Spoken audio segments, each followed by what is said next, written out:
చెప్తాను. బీఆర్ఎస్ వాళ్ళు ఇప్పుడు లోపల కూర్చుని ఏడుస్తున్నారు.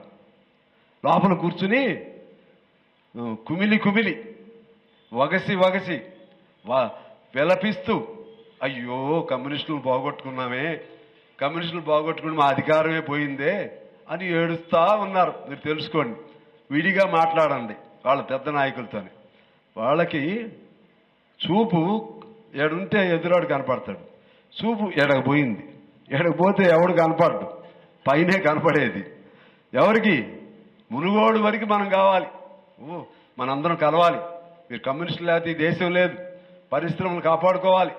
పరిశ్రమల్ని దోపిడీ చేస్తున్నారు, కార్పొరేట్ సంస్థలు దోపిడీ చేస్తున్నారు.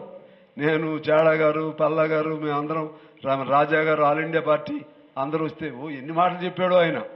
చెప్పి మనం కలవాలి, ఇక నుంచి కలిసే మన ఉద్యమాలు. అయిపోయింది, గెలిచాడు మునుగోళ్ళు, లేకపోతే అప్పుడే పోయేవాడు. గెలిచిన తర్వాత ఇక అయిపోయింది, నా సొంతం అనుకున్నాడు. అనుకుని మనల్ని తిప్పడం మొదలెట్టాడు. తిప్పడం మొదలెట్టి ఆ కర్మ మనకేమొచ్చింది? కర్మ వచ్చిందంటే ఏదో గొంతు వాయిస్ ఉండాలనే కర్మ వచ్చింది మనకి. మొదలుపెట్టి ఆయన ఇష్టం వచ్చిన కండిషన్లు పెట్టాడు. చివరికి మనం ఆ కండిషన్లు ఒప్పుకోలేదు, బయటకు వచ్చాం. బయటకు వచ్చి ఒకటే చెప్పాం, కేసీఆర్ ఇక నీ పని అయిపోయింది. మేము ప్రెస్ మీట్ పెట్టి చెప్పాం, నువ్వు ఈ ఎలక్షన్లో గెలవు, నిన్ను ఓడించే శక్తి మాకుంది కమ్యూనిస్ట్ పార్టీగా. ఎవరిని గెలిపించాలో ఎవరిని ఓడించాలో కమ్యూనిస్టులే డిసైడ్ చేస్తారు అని చెప్పాం. ఆయన ఏబిఎన్ రాధాకృష్ణ ఇంటర్వ్యూలో అడిగాడు, మీకు అంత శక్తి ఉందా, అంత ఛాలెంజ్ చేసావని. మీరు చూస్తారు కదంటే అంత ఏం ఉండదులే అన్నాడు. మీరు చూడండి అని చెప్పాను. చూడండి అన్నాం. అన్న ఛాలెంజ్ ప్రకారంగా కమ్యూనిస్టుల వల్లనే బీఆర్ఎస్ ఓడిపోయింది, కమ్యూనిస్టుల వల్లనే కాంగ్రెస్ గెలిచింది. మీ అందరికీ తెలుసు కదా, ఇప్పుడు మన హుస్నాబాద్, పాత ఇందుర్తి, మనం లేకుండా వాళ్ళు గెలుస్తారండి? అంటే మొన్నేదో గాలి వచ్చి ఎక్కువ రావచ్చు ఓట్లు. గాలి రావాలంటే ముందు కమ్యూనిస్టులు కూడా ఉన్నారా, వీళ్ళు గెలుస్తారని అది ఆ విశ్వాసం ఉంటేనే కదా అప్పుడు పర్వాలేదని ఓట్లు వేస్తారు. నువ్వు ఓడిపోతావని ఉంటే ఎవడు వేయడు.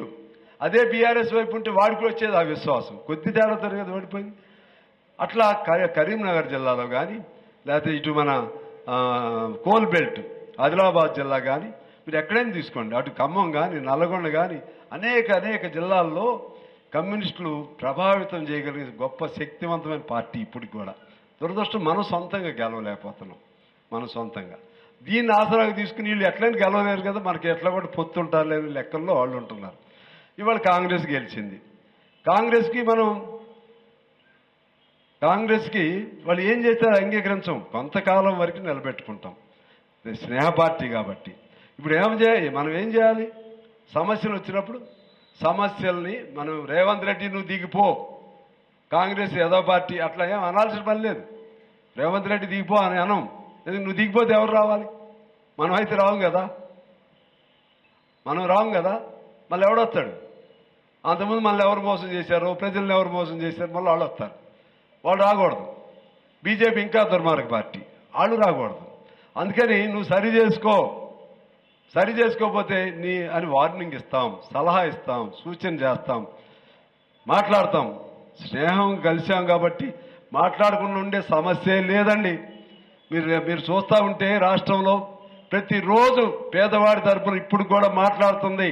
అసెంబ్లీలో అయినా బయట అయినా పేదవాడి తరపున, అంగన్వాడీ తరపున, మోటార్లు మోసేవాడి తరపునో, లేకపోతే ఒక రిక్షావాడి తరపునో, ఒక ఆర్టీసీ కార్మికుడి తరపునో, సింగరేణి కార్మికుడి తరపునో, అందరి తరపున, రైతు తరపునో, రైతు కూలీ తరపునో, పోడు భూముల తరపునో మాట్లాడుతుంది, పొట్లాడుతుంది. ఇప్పుడు కూడా మనమే కమ్యూనిస్టులమే.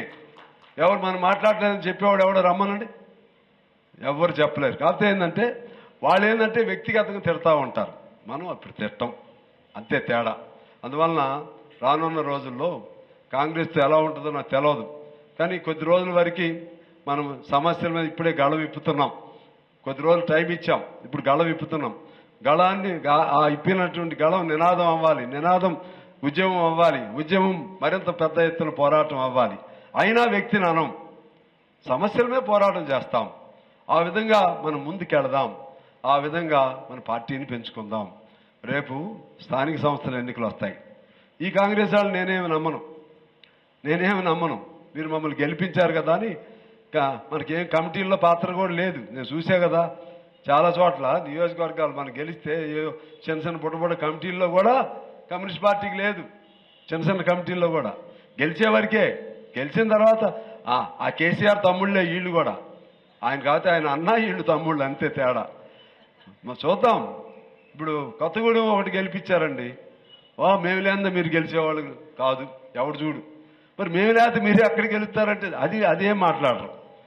అక్కడ మాత్రం అన్ని వాటాలు కావాలి, ఇంకా మనకంటే కొద్దిగా ఎక్కువే కావాలని అడుగుతారు. ఇక్కడ మాత్రం కనీసం కమిటీలో ఒక్కడిని కూడా మనకి ఇవ్వరు.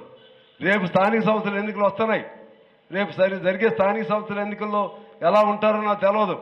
నాకు తెలిసి మంచి బుద్ధి కలిగితేనేమో మనల్ని కలుపుకుంటారు.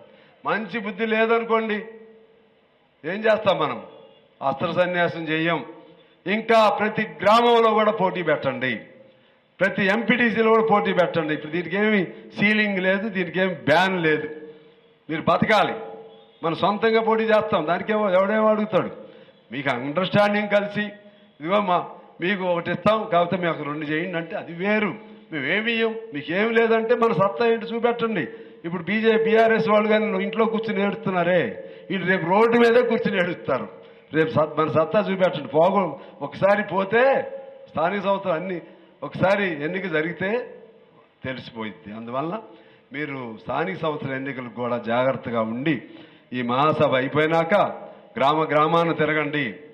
గ్రామంలో కూడా పార్టీని డెవలప్ చేస్తూ మంచి క్యాండిడేట్లను ఎంపిక చేసుకోండి. ఎందుకైనా మంచిది. ఆ సర్పంచా, వార్డు మెంబర్సా, ఎంపీటీసీ ఏం చేస్తారో అన్నిట్లో కష్టపడండి. సిన్సియర్గా తిరగండి. చిన్న భేదాభిప్రాయాలు ఉంటాయి, మనుషులు అన్నాక ఉంటాయి, ఒక ఇంట్లోనే ఉంటాయి. వాటిని ఎప్పుడు భూతత్వంలాగా చూడకండి. ఇప్పుడు ఇప్పుడు కేసీఆర్ బిడ్డ చెప్పేసింది కదా. కేసీఆర్ బిడ్డ ఎందుకు చెప్పిందో ఏం చెప్పిందో ఎవరికి తెలియదు, కానీ ఒక మాట అయితే తెలిసిపోయింది. నాన్న నువ్వు బాగానే చేసావు కానీ కొన్ని బీజేపీని గట్టిగా ఎందుకు తిట్టలేదే అందే. అర్థమైపోయింది. ఓహో బీజేపీకి వీరికి లింక్ ఉందని వాళ్ళ బిడ్డ బయట పెట్టేసింది. వాళ్ళ తగులు వేరు, మనకేం తగులు. అందుకని మనం కలిసే ఉందాం, ఐక్యంగా ఉందాం. జిల్లా పార్టీని మరింత ముందుకు తీసుకెళ్దాం. కరీంనగర్ పోరాట గడ్డ ఇది. కరీంనగర్ జిల్లాయే పోరాట గడ్డ. ఈ పోరాట గడ్డలో మన కమ్యూనిస్ట్ పార్టీ ఎర్రజెండా ఈ గడ్డలో మరింత ఎరిపెక్కే విధంగా మీరందరూ కష్టపడాలని కోరుతూ మీ అందరికీ హృదయపూర్వక నమస్కారాలతో సెలవు. Thank you.